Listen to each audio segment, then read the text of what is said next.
All right, I've got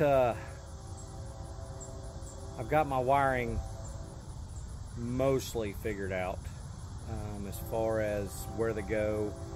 I've got a few that I've got to kind of do some checking on, but pretty much everything's figured out where it needs to go, and most of the connections are made, at least the ones that I know for sure where they go. So I'm going to bring you in and kind of give you a rundown of what I've used to figure this stuff out. Some of it's Google, some of it's a website called lt1swap.com. The guy that runs that page, runs that website, is actually, he's like an hour and a half from me. I've actually met him before, and he's done some tuning for me way back before my brother got the tuning stuff. So I've used Google, I've used lt1swap.com, and my brother. My brother's an automotive mechanic. Again, I'm a truck mechanic. I don't know the automotive side as much as I do Kenworth, Peterbilt, Freightliner, Volvo, all those stuff. So use what you got. My brother's very good at the automotive stuff. He's done swaps as well as me. We've done them together. We've done them for years. I think we started in like 2011 doing them, and I think this is number 42 that I've done. 43 sitting in the garage in there. So yeah, we've done quite a few. I haven't done a complete one on the OBS trucks as far as the TBI system. I did one on my dually, which was a 6.5 truck to begin with, so the wiring was different. It was a little more simplified. You didn't have to thin the harness out, mess with a bunch of this, that, whatever. So my dually was a little easier. It's a 93 model, 3500 with an 8.1. So anyway, that one was a little simpler than this. I have helped him do I think it was a 92, 93, but he had already done most of the wiring. We were just doing it in my shop when I had my shop in Rogersville. So anyway, I'm going to bring you in and let you see and kind of show you what I've used and what I've done to get these connections figured out, and that way you can do your own stuff. I know YouTube's helped out a lot. I've had some places that I've went on YouTube to look up the fuse box and all that stuff, and then a Google search for the fuse box. So yeah, I'll go ahead and bring you in here.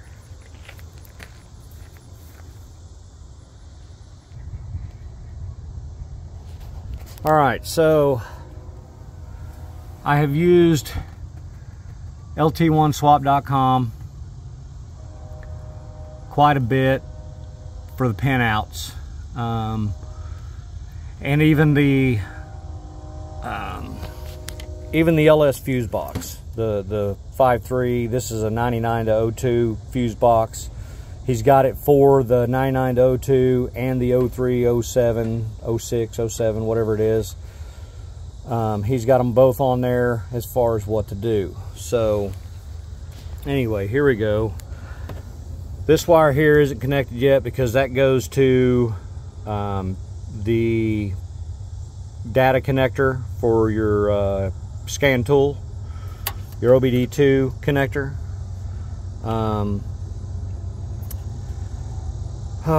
What am I doing here? So this one here goes to brake switch, and then this one here is check engine light. So all of that'll work right.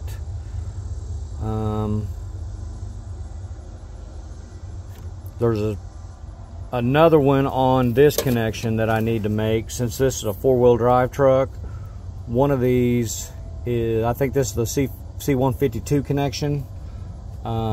He even has that. He even has that stuff for, oh no, it's not that one. The 152 is for axle, fuel tank, whatever. You're not gonna need, I don't think you're gonna need any of those, but the smaller connection, the 153, four-wheel drive low signal, I will use that to let the LS ECM know that the truck is in 4 low. Is it necessary? Most likely not. This guy probably isn't going to be doing much 4 low stuff in this truck, but hey, you know, we are in Missouri and it snows and we have mud. So anyway, so there's those connectors. I went to Google and got, all right, here's one for AC. I got this one from Google. I'm hoping it's right, for the AC. Comes out of the AC control module, which I have on the other side, not the module, but the control module. I have the connector for it on the other side, which I believe it is connector P100. Is that right on this one? I don't remember. Anyway, I've got it ran over here to C1 E7 to go through the LS fuse box, go into the ECM, and it comes out to the compressor clutch through the normal wires, the normal AC wires. So I'm using all the LS stuff to control the AC. The only thing it's not going to be LS stuff controlling it is the actual switches themselves. I have to make the connections over there.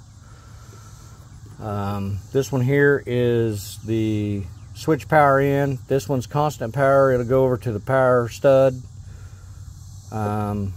This one's fuel pump, of course, and then this one here is start wire. This one here is the start wire. I ran from the truck output over to the LS wire. I did cut it out of the connector. I don't need it to go through the LS stuff. It does have a neutral safety switch on the column, so I won't need that. So I've got all of that done. I also got the 3-wire sensor for the temp. Bought the 3-wire sensor, looked up the schematic diagram for it, made those connections. This is the gauge wire, and then these are the high and low for the ECM, and they're separated, of course, by the sensor. It just sends out 2 signals. So yeah, there's all that. Again, I think I said this in another video. This is the purge, evap, and I believe, let's see, yeah, purge, evap, and these are the rear 2 sensor plug or wires. Those will come out. So I've got that done. This here is my wire. This here is my wire that's going to power and ground my fuse block. Once it gets set over here, it's going to sit right here. I'm going to probably use the mount that's out of the donor truck, and then I'll run the wires over. I'll get my power from here. This one was temporary because the wires had been cut. The wires had been cut whenever I went to purchase the truck, so I just scabbed on my own to shove a battery in there real quick on the O2 truck. So anyway, I'll power and ground here. No big deal there, pretty easy. I still have, these are the axle wires, axle transfer case, all that stuff. Those wires go down underneath the truck. My AC connections, I haven't got the high pressure switch connection made on it yet, but there is the clutch connection.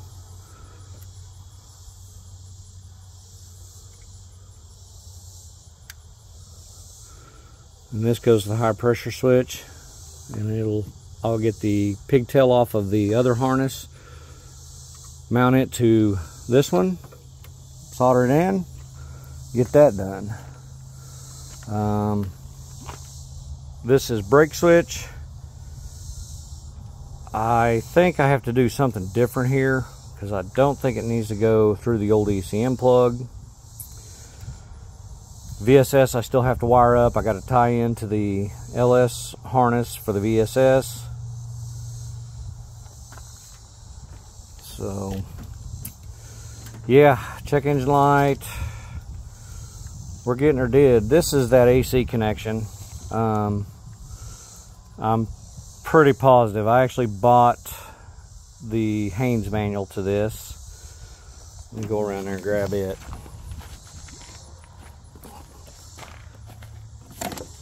Chilton manual. I bought it, and according to it, I can't remember where it was. Anyway, there's the connector that comes through the firewall.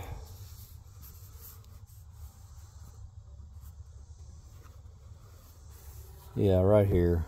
That comes out, comes through, goes to the AC clutch. So I took that wire, and that's the light green one over there that I soldered in the AC control wire to. So I hope that works right. If not, I'll make another video on it. So it's a matter of making the last few connections, figuring those out, and then starting to hook everything back up and get them tidied up. So yeah, there it is. It is getting close. I think I may have to shorten up my AC wires or reroute to where they go around the engine and come up. That would probably be better. They're pretty long. Stretch around. So anyway, I'll get those shortened up or rerouted, get that all set up, make my AC connection, clean all that stuff out, new seals on it, and put it together.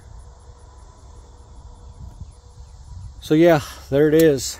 I do need to make, I still ain't sure on this. This is the wire for the alternator signal. The LS will control it, but if I have a light on my dash for battery, then I'll have to make this connection. So I'm going to wait on this one. If I don't have the light on the dash for low battery, I won't have to make that connection, and I'll just cut that one out.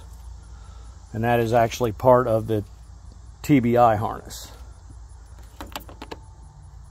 So yeah, cruise should work. It did when I did my 94 that had the 6.5. All I had to do was change my box for the longer cable. I actually have one of those on another truck out here, so I had to change that box, run that cable around, make that connection there, and the cruise should work. So there's nothing on this truck that shouldn't work as if it was factory. That's always my goal. Some people don't require AC and all that stuff.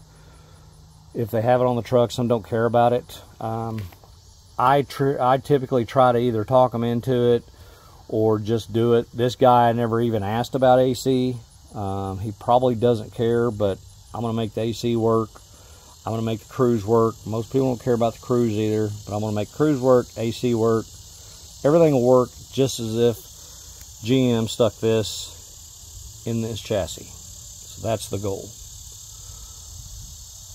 So anyway, I think that's pretty much all I've used as far as getting stuff. I've tried to Google some of the 94 wiring, which it's in here, but I wasn't sure because 94 is kind of a 1 year. GM did some different stuff with it as far as trans and some of the other wiring, because they had that pulse width modulated controlled transmission. So anyway, I went ahead and bought the Chilton manual. The Chilton manual that has all the wiring diagrams in it.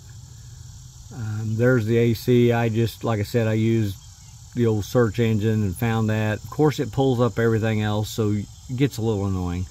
Again, I just bought the book. Fuse box wiring, of course, again, just use the old search engine. lt1swap.com. And then, like I said, with this isn't it. That's a Google search. LT1 Swap actually has, let's go back.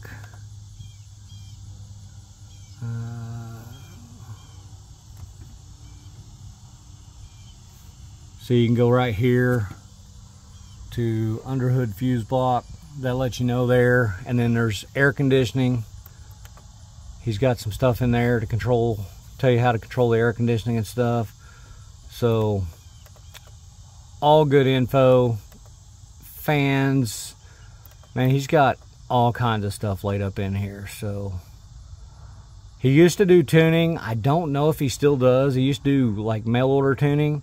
I don't know if he still does. You guys might want to contact him and see if he still does, if you need any tuning done. A lot of people are actually, the cost is getting down there enough now where most people can buy software and the hardware, the components to do it themselves. So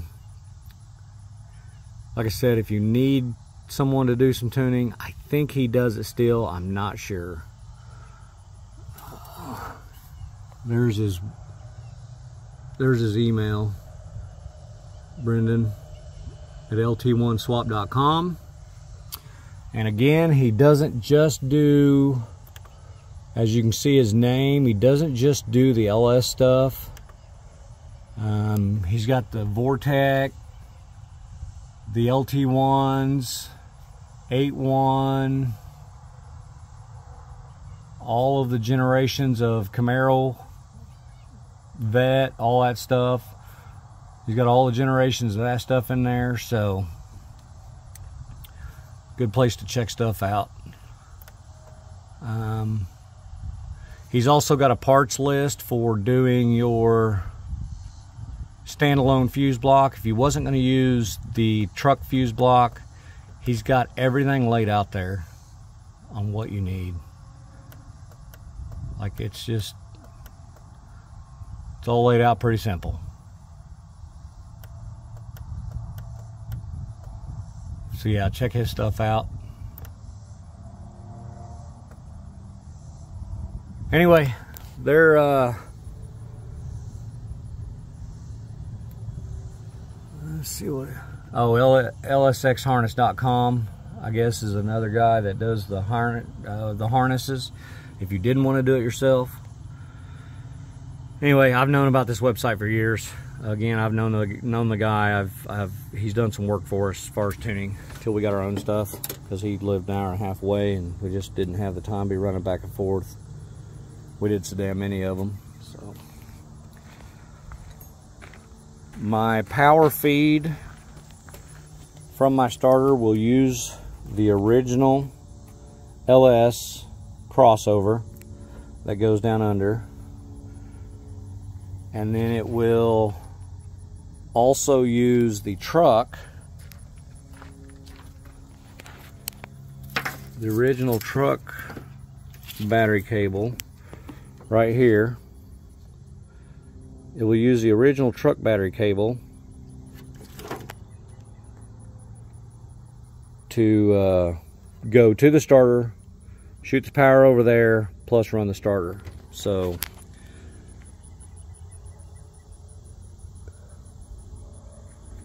anyway, I've got some more connections to make. That's pretty much laid out what I've gotten done and what I've got left to do. So any questions or comments, let me know. Leave them down below. Appreciate you watching.